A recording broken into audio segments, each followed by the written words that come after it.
प्रारब्ध पहले रचा, पीछे रचा शरीर। तुलसी चिंता क्यों करे, भज ले श्री रघुबीर। एक साधु थे जो हमेशा ईश्वर के नाम का जाप किया करते थे। बुजुर्ग होने के कारण जब भी गुरुजी को शौच, स्नान आदि के लिए जाना होता था, वे अपने शिष्यों को आवाज लगाते थे और शिष्य ले जाते थे। धीरे धीरे कुछ दिन बाद शिष्य 2-3 बार आवाज लगाने के बाद भी कभी आते, कभी और भी देर से आते।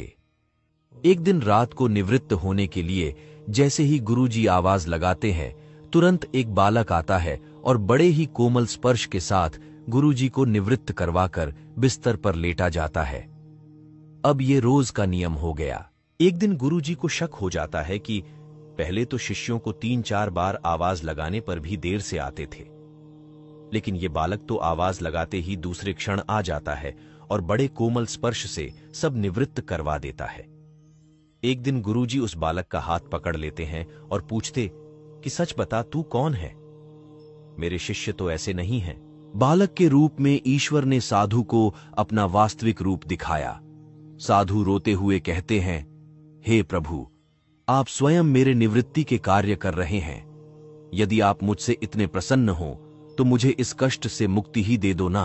प्रभु कहते हैं, प्रत्येक व्यक्ति को उसके कर्मों के अनुसार जीवन मिलता है और वह अपने कर्मों का फल भोगता रहता है। यही कर्म फल का सिद्धांत है। प्रारब्ध का अर्थ ही है कि पूर्व जन्म अथवा पूर्व काल में किए हुए अच्छे और बुरे कर्म जिसका वर्तमान में फल भोगा जा रहा हो। साधु कहते हैं कि क्या मेरे प्रारब्ध आपकी कृपा से भी बड़े हैं? क्या आपकी कृपा मेरे प्रारब्ध नहीं काट सकती है? ईश्वर कहते हैं, प्रारब्ध 3 तरह के होते हैं।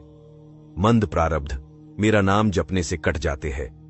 तीव्र प्रारब्ध किसी सच्चे संत का संग करके श्रद्धा और विश्वास से मेरा नाम जपने पर कट जाते हैं, किंतु तीव्रतम प्रारब्ध भुगतने ही पड़ते हैं।